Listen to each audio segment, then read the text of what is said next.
Sənə elə gəlir ki, nəfəs ala bilmirsən, sanki boğulursan, amma reallıqda tam əksi baş verir.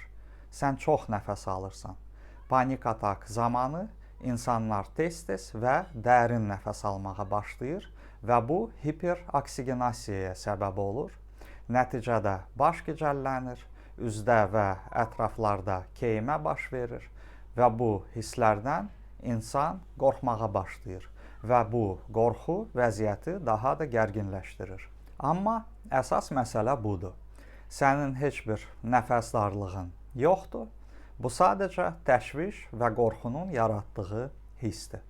Əgər həkimdə yoxlanmısansa və sağlamlığında bir problem yoxdursa, bunu yoxlaya bilərsən. Dərin nəfəs al və 10-15 saniyə saxla. Heç nə olmayacaq, sən boğulmayacaqsan. Çünki problem nəfəsdə deyil, problem qorxudadır. Bundan sonra düzgün nəfəs texnikasına keçə bilərsən. Məsələn, 4-7-8 nəfəs texnikası.